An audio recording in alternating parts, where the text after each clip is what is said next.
Hello everyone, आप सब लोग ध्यांश की अपडेट जानना चाहते हो कि इसकी हेल्थ अपडेट्स क्या हैं। तो जैसे कि आप लोगों ने मेरी वीडियो देखी भी होगी अभी जो मैंने इंस्टाग्राम पे अपलोड की थी, तो मैं बता दूं कि ध्यांश की तबीयत कुछ दिनों से सही नहीं चल रही है। तो अभी मैं जो उसकी आपको अपडेट्स दूंगी वो लेटेस्ट ही दूंगी। हमारी एम्स की जो अपॉइंटमेंट थी वो मैं आपको बाद में बताऊँगी। अभी हम लोग जो हैं गंगाराम हॉस्पिटल में हैं जहाँ पे ध्यांश का चल रहा है ट्रीटमेंट। अब उसको हुआ क्या था, वो एकदम सही चल रहा था, ऐसा कुछ नहीं था कि मतलब ऐसी कोई सीरियस वाली बात हमें लग नहीं रही थी। उसको अचानक रात को तेज फिट्स आया। फिट्स आने के बाद उसके हमें तो वो नॉर्मल ही लग रहा था क्योंकि हम लोग रोज ही देखते वो वाले फिट्स। लेकिन उस दिन फिट्स में कुछ अलग था कि मीन्स फिट्स आने के बाद उसके जो हाथ पैर थे वो बिल्कुल ठंडे हो गए और उसका जो ऑक्सीजन लेवल था वो बिल्कुल डाउन हो गया।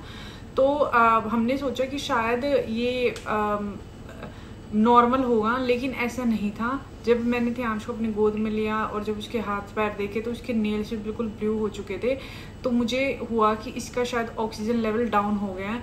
तो मैंने तुरंत ऑक्सीमीटर लगाया। ऑक्सीमीटर से जब हमने ऑक्सीजन लेवल चेक किया तो बहुत ही लो था। तुरंत हम लोग गए नीचे अपने जो हमारी सोसाइटी का RW, वहाँ से हम लोगों ने कंसनट्रेटर लिया, वो लेकर आए और इसको तुरंत हमने ऑक्सीजन लगा दिया क्योंकि पहली जो थी ज़रूरत वो इसके लिए ऑक्सीजन थी। उसके बाद हम लोग कहीं इमरजेंसी जा सकते थे। हमने ऑक्सीजन लगाया तो हमें लगा कि शायद सीजर आने के कारण इसका ऑक्सीजन लेवल डाउन हुआ है, लेकिन हमें ये भी था कि थोड़ी देर में नॉर्मल हो जाएगा। तो हमने कंसनट्रेटर काफ़ी देर तक लगाए रखा। फिर हमने एक डॉक्टर थे इमरजेंसी की, उनसे बात की तो उन्होंने कहा कि अगर नहीं नॉर्मल हो रहा है तो आप इसे इमरजेंसी ले जाओ सर गंगाराम ही, और वहाँ पर एडमिट करवाना पड़ेगा। लेकिन इसका जो ऑक्सीजन था वो नहीं हुआ कंट्रोल। जैसे ही हम ऑक्सीजन हटा रहे थे वैसे ही वो ड्रॉप हो रहा था इसका। फिर हम लोग इसको हमें लगा कि नहीं, अब नहीं हम कर पाएंगे मैनेज घर पे, तो हम लोग इसको सर गंगाराम हॉस्पिटल लेके आए हैं जहाँ पे इसको PICU में इमरजेंसी में एडमिट किया गया है। हालांकि हमें काफ़ी दिन हो गए हैं यहाँ पर PICU में। अभी हम लोग शाम को ही वार्ड में शिफ्ट हुए हैं। तो मैंने सोचा कि मैं आप लोगों को ये अपडेट दूं ध्यांश के बारे में। बहुत सारे लोग पूछ रहे थे कि मैम ध्यांश की कोई वीडियो नहीं आ रही है, तो वो इसलिए ही नहीं आ रही है क्योंकि ध्यांश की अभी तबीयत सही नहीं चल रही थी। हम लोगों के लिए भी फर्स्ट टाइम ऐसा था कि ध्यांश का ऑक्सीजन लेवल इतना डाउन हुआ है। एक तो मेंटली हम लोग बड़ा वो स्ट्रेस था हमें कि हम कैसे आगे मैनेज करेंगे। अभी जो है ध्यांश वार्ड में शिफ्ट हो गया है, लेकिन जब ध्यांश को PICU वार्ड में शिफ्ट करने लगे तो इसका दोबारा ऑक्सीजन चेक किया तो ये ऑक्सीजन छोड़ने को तैयार ही नहीं था। मीन्स जो O2 पे ही था ये। तो डॉक्टर्स ने कहा कि आप इसे PICU में रखो, हम इसको अभी वार्ड में नहीं भेज रहे हैं। लेकिन जब मैंने ये बोला कि सर जब तक PICU में जब तक हम वार्ड में ले जाके देखेंगे नहीं कि क्या सिचुएशन है तो हमें पता कैसे चलेगा। तो आप अगर कोई ऐसी क्रिटिकल सिचुएशन होती है तो हम फिर से इसको PICU में ले आएंगे। तो उसके बाद हमें साइन करवा के मेरे और हमें यहाँ पे वार्ड में भेज दिया डॉक्टर्स ने। तो अभी ध्यांश है जो वो ऑक्सीजन पर ही है। अब जब तक इसका ऑक्सीजन सही नहीं होता तब तक हम इसको घर ले जाने की नहीं सोच सकते। और NG अभी लगा हुआ है क्योंकि ध्यांश NG से ही जो फीड है वो ले रहा है। लंग्स में इन्फेक्शन है, वायरल इन्फेक्शन है और कुछ एस्पिरेटिस ने कर लिया है तो वो वाला इन्फेक्शन है इसको। और हीमोग्लोबिन भी काफ़ी कम आया है। कुछ चीज़ें हैं वो समझ लो कि वायरल इन्फेक्शन, तो इस वजह से कुछ चीज़ें इसकी डाउन हो गई हैं।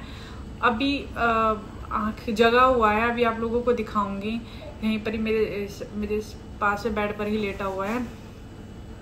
और पूरे आपको पता ही है कि हॉस्पिटल में आने के बाद इतने कैनुला वगैरह लग जाते हैं तो वो चीज़ें इसको पसंद बिल्कुल भी नहीं आ रही है। लेकिन चलो अब हम ये है कि थोड़ा ऑक्सीजन सेटल हो तो हम इसको घर लेके जाएं।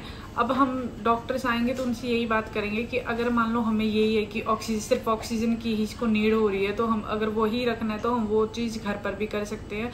तो हमें घर भेजते क्योंकि हमें यहाँ पे काफ़ी दिन हो गए। ध्यांश को भी अलग ही बेचैनी हो रही है कि वो इतने दिनों से यहीं हैं। एक अपने घर का एनवायरनमेंट अलग ही होता है। तो ये थी ध्यांश के अभी के अपडेट्स।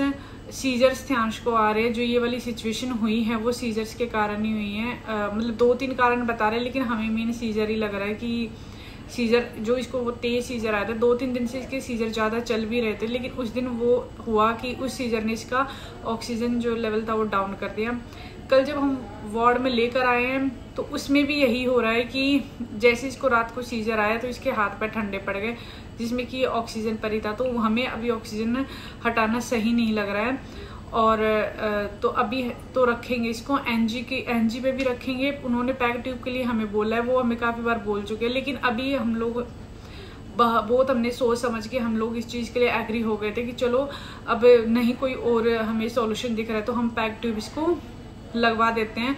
लेकिन उसमें भी एक मतलब कारण हमें नज़र आया। पैक ट्यूब का क्या था कि थियांश का जो हीमोग्लोबिन है वो काफ़ी कम है, तो अभी हम थियांश को पैक ट्यूब नहीं लगा सकते। उसके लिए हम थोड़ा वेट करना पड़ेगा, एटलीस्ट कम से कम 1 महीना, जब तक ये स्टेबल नहीं हो जाता, इसका इन्फेक्शन दूर नहीं हो जाता।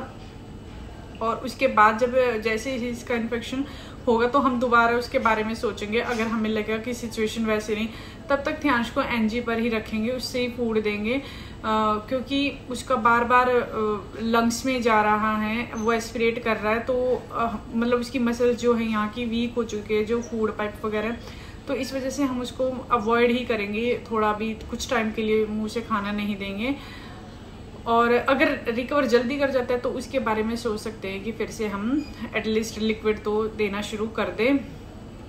और अभी मैं आपको दिखा देती हूँ थियांश को एक बार। ये हम लोग अभी वार्ड में ही हैं, और ये रहा अपना थियांश। थियांश हेलो बोलो, थियांशु देखो, थियांश बोलो हेलो बोलो, बोलो बेटा, थियांश हेलो बोलो बेटा। इसका पूरा कैनवला वगैरह लगा के इसके बेचारे के हाथ ही वो करते हैं, देखो पूरे ब्लू हो गए इसके हैंड्स। पर हो जाओगे, कहते अभी मैं ठीक हूँ, अब घर चला जाऊंगा, है ना? बोलो सबको, बोलो कि अभी मैं घर चला जाऊंगा, अभी मैं ठीक हूँ पहले से, हो ना? बोल के दिखा दो एक बार, बोल के दिखा दो, कहते मैं ठीक हूँ भाई। अभी आप देख रहे होगे कि ऑक्सीजन पर ही हैं, अभी हम लोग ऑक्सीजन नहीं हटा सकते, लेकिन देखते हैं, होप सो हम यहाँ से जल्दी निकले। हमने अलग रूम ही लिया है क्योंकि थियांश को पहले इन्फेक्शन था, तो हम इसको किसी और बच्चे के साथ नहीं रख सकते थे, इसलिए हमने ये वाला डिसीजन लिया कि पीआईसीयू में काफ़ी इन्फेक्शन होता है कि भाई अलग अलग बच्चों को अलग अलग इन्फेक्शन था, तो हमें डॉक्टर ने फिर से यही बोला कि आप वार्ड में ही ले जाओ। अब यहाँ पे देखते हैं, वायरल सही होने में कुछ टाइम लगेगा, लेकिन हो जाएगा सही। जो मेन प्रॉब्लम है वो ऑक्सीजन जो ड्रॉप हो रहा है उसकी हैं। अब जैसे ही थोड़ा स्टेबल होगा, मतलब ऑक्सीजन सही होगा, तो हम इसको घर लेकर जाएंगे। सीजर्स तो वैसे ही है जैसे आ ही रहे हैं। जो एम्स की अपॉइंटमेंट थी वो हमारी थी अभी, जब ये एडमिट ही था, तो इसके पापा ने अटेंड किए हैं।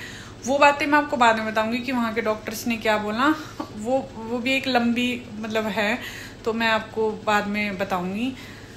तो अभी हम लोग, हाँ बोल रहा है, देख लो क्या हुआ, बोलो एक बार और बोल दो, हेलो। ओहो, कंबल वंबल लगाए हुए साइड में क्योंकि पलटी ले जाता है। एक बार तो इसने क्या किया कि इसमें से ही अपना पैर बाहर निकाल लिया था, लेकिन अभी ठीक है। टन्नू देखो, टन्नू अभी हो जाएगा ठीक। टन्नू घर चल रही है अभी, बस मैंने बात कर ली। इसको मतलब है ना, विश्वास नहीं करोगे, जो इसको थोड़ी शांति मिली है ना, वो यहीं पे वार्ड में आके ही मिली है। क्योंकि पीआईसीयू में तो हम लोग भी है ना, इतना मतलब थोड़ी थोड़ी देर के लिए जा सकते थे, और वहाँ पे इतने सारे पाइप लगे होते थे ना, मैं इसके पास बैठ सकती थी ना इसको गोद में ले सकती थी। एटलीस्ट यहाँ पर ये तो है कि हम लोग इसके अंदर बैठे हैं आराम से, ये मतलब इसको सिर्फ मम्मी पापा की आवाज़ सुनाई दे रही है, तो इससे भी इसको काफ़ी कंफर्टेबल हो रही है, और देख भी रहा है। टुन्नू देखो, टुन्नू देखो, अभी टचवुड पहले से थोड़ा सा सही है। जो इसकी अभी कुछ दिनों में सिचुएशन थी उससे तो काफ़ी सही है ये। हम जल्दी घर जाएंगे थियांश। अब मैं और अपडेट्स दूंगी आपको इसकी कल कि क्या रहता है। अभी तो हम लोग यहीं हैं, अभी हमें भी नहीं पता कि कब तक वो रुकना पड़ेगा हम लोगों को, है ना टन्नू, है ना? और इस मंथ थियांश का बर्थडे भी, ये सबको पता है। हमने सोचा नहीं था बिल्कुल भी कि हमारा इस महीने की शुरुआत ऐसी होगी कि हमें हॉस्पिटल आना पड़ेगा।